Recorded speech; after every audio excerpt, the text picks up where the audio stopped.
Hello, good morning. How are you guys? Oi, pessoal, bom dia. Tudo bem com vocês? Espero que todos estejam bem. Aqui quem fala é o professor Aislan do Centro Educacional Paideia. E hoje nós vamos continuar com as nossas videoaulas. Só lembrando, não é que na semana passada a gente fez aquela atividade diferente com o texto, roteirizando o texto em inglês, não é? Fazendo as perguntas e a partir das respostas a gente montaria o texto. Então, quem ainda não fez, quem ainda está na metade, manda para mim, qualquer coisa, pede ajuda e a gente tenta fazer juntos, tá bom? Mas é importante que vocês me enviem essa atividade. Hoje a gente vai continuar a partir da aula anterior a essa. Então vamos lá corrigir a última atividade que a gente fez no livro. Vamos lá? A gente está aqui na Unit 5 e a última atividade que a gente fez foi aqui na Lesson 2, não é? A gente tem esse diálogo aqui, essa conversa. Olha só. I've lost my pen, Tom. Have you seen it? No, I haven't, Emma. What does it look like? Eles estão utilizando bastante o present perfect, não é como eu já tinha mostrado para vocês, ó, o uso do I have ou I've e o verbo lost aqui que está no conjugado no past participle, ok? Bom, nessa lição a gente viu coisas interessantes, como por exemplo o uso desse apóstrofo S como indicação de posse, ok? É muito interessante porque é bastante utilizado isso em inglês. Então é importante que a gente perceba como ele funciona. Dessa forma, quando a gente acrescenta um apóstrofo S ao sujeito, né, a uma pessoa, a gente está indicando que algo pertence àquela pessoa. Geralmente, ele está fazendo referência a algo que já foi mencionado na frase. Por exemplo, the green one is Kathy's. Ou seja, esse apóstrofo S, ele está fazendo referência aqui, ó, ao the green one, ok? Nessa atividade, a gente ouviu eles falando sobre as canetas que pertencem a um e a outro, não é? Então, eu fiz assim com as iniciais, juntando já com essa atividade aqui, ó. Porque eles vão dizendo, ó, especificamente no áudio. The green one is Kathy's, the yellow one is Tom's. Ele até que fala, né? Mine, the yellow one is mine. The purple one is Emma's. Então aqui nós temos Kathy na green, nós temos Tom na yellow e nós temos Emma na purple. Logo quando a gente vem para cá e a gente vê essa espécie de joguinho de puzzle, aí a gente já se torna mais fácil. Ó. Ben's pen is beside Kathy's. Então a caneta do Ben está próxima à caneta da Kathy. Logo, se a do Tom está de um lado, só sobra essa daqui, a azul, para ser a do Ben, não é? Cadê? Philippe's pen is between Emma's and Jill's. Então, se a da Emma está aqui e a do Felipe está no meio da caneta da Emma e da Jill, então a gente já matou tudo, ó, porque essa daqui é do Felipe e a próxima é da Jill. Assim ela fica no meio, não é? A outra é a da Jill, que é justamente essa daqui. Então, Jill's pen is in orange one. Ben's pen is in the blue one. Is the blue one. Felipe's pen is the pink one. Perfeito, né? Olha aí que uso da lógica, gente, maravilhoso. E aqui, ó, no áudio, para a gente ver como seria a ordem, vejam aí.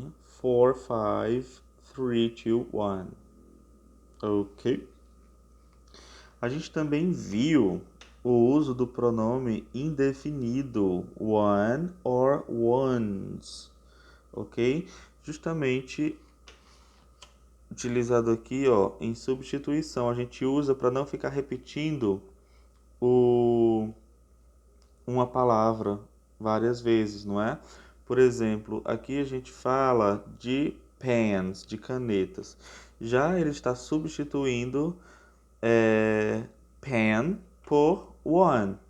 The green pen is Kathy's. The yellow pen is Tom's. The purple pen is Emma's. Ao invés de ficar falando pen, pen, pen, foi substituído por esse pronome indefinido, one. The green one. Esse one está fazendo referência justamente à caneta, tá bom? Jill's pen is the white one. A caneta da Jill é a branca. Assim, isoladamente, ele não vai ter um significado próprio. Ele só vai estar fazendo referência realmente a algo que já foi mencionado no texto, tá bom? E aqui o exercício utilizando possessive adjectives and pronouns. Então, olhem com atenção. Para a nossa aula de hoje, vocês vão ter bastante leitura. A gente vai fazer a lesson 3. E olhem só, já começamos aqui com uma imagem. E o cabeçalho anuncia assim, ó. Read and look up any new adjectives from the list in the dictionary. Então a gente tem esse texto aqui referente a essa imagem. Aqui nós temos uma cross-cultural tip.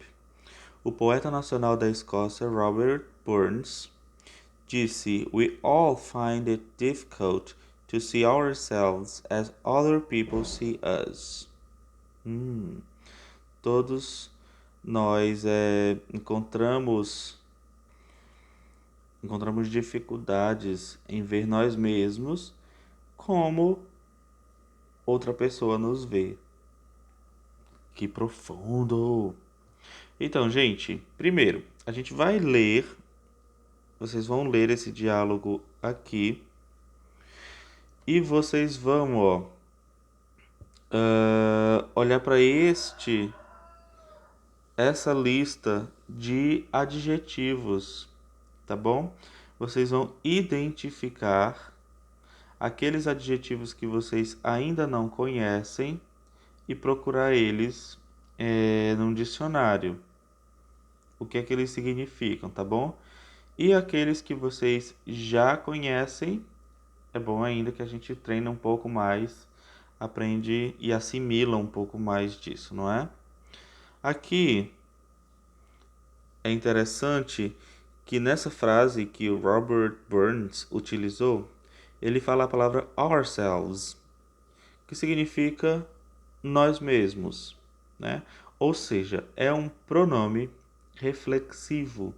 Ele traz de volta para o agente a ação. Ou seja, I learned English by myself. Myself é outro pronome reflexivo, myself. Ai.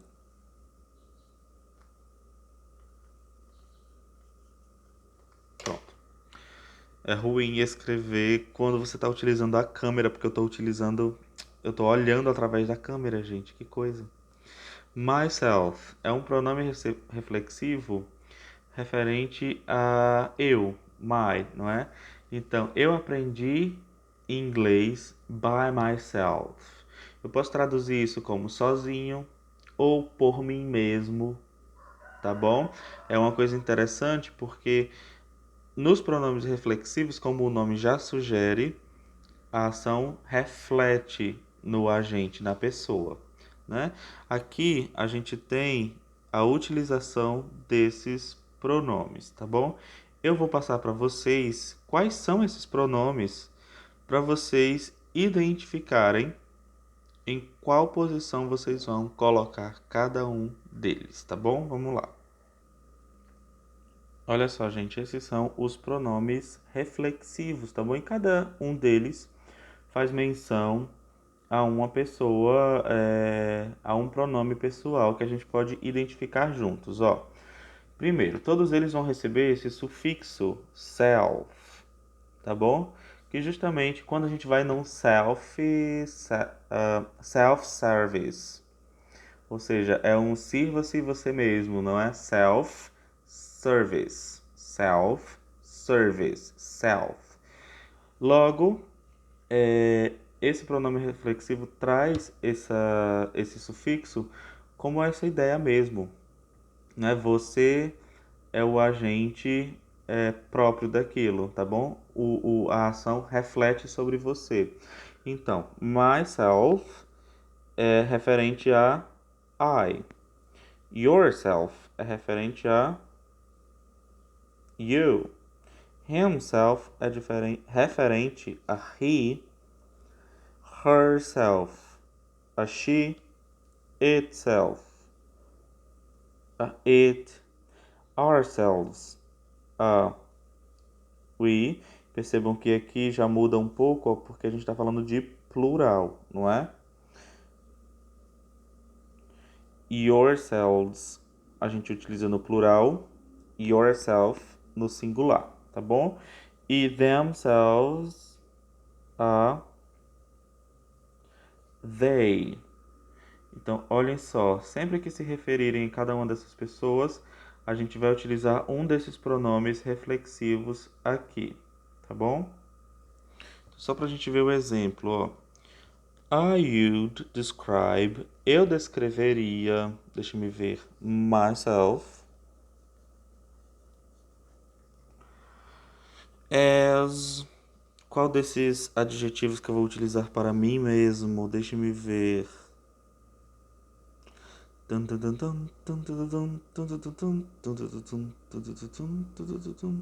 Nice. Deixa eu botar nice porque vai. Eu acho que eu sou legal, gente. Vocês acham que eu sou? Não. Vai ficar nice. I would describe myself as nice. Eu me descreveria, ou eu descreveria eu mesmo como legal, tá bom? Os outros vocês respondem de acordo com a tabelinha que eu mostrei anteriormente. É só dar pausa no vídeo para vocês verem lá a relação, tá bom? E verem onde preencher. Aqui na 4 a gente tem esse texto que vocês também vão ler. Read this advice to teenagers looking for a job in the US.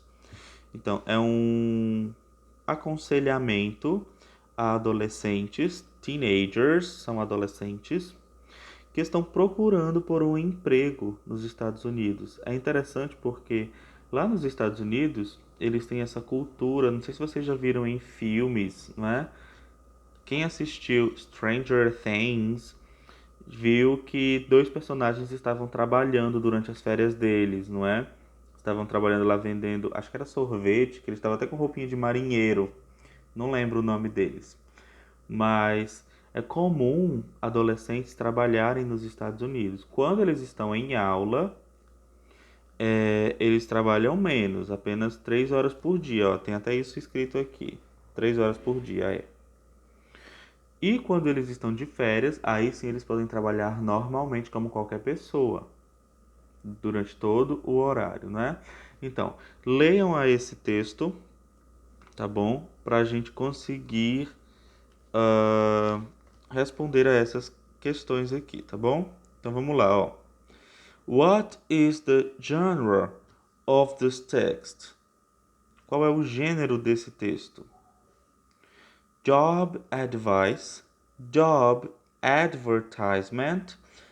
Quando a gente tem esse AD aqui, ele está falando de advertisement, ou seja, de propaganda, tá bom? Ou é uma job application? E aí, qual desses três? Já está bem explícito, não é? The text is for. Qual é o público desse texto? Para quem ele é? Company managers, teenagers or parents? Será que é para gerentes de companhias, para adolescentes ou para os pais deles? Comprehension check. True or false? Verdadeiro ou falso? Essas informações aqui vocês vão marcar true or false, de acordo com o texto, tá bom? Gente, eu não estou traduzindo justamente porque essa é a atividade. Não é que seja para vocês traduzirem, é para vocês compreenderem. Então, leiam mais de uma vez, leiam 2 ou 3 vezes se necessário. Tentem ir descobrindo pelas palavras que vocês já sabem, pelo contexto, tá bom? E assim a gente vai se habituando cada vez mais a ler textos em inglês. Essa atividade é importante por isso. Então é isso. Bye bye. Qualquer dúvida não deixem de chamar no privado. See you and I miss you. Saudade de vocês. Tchau.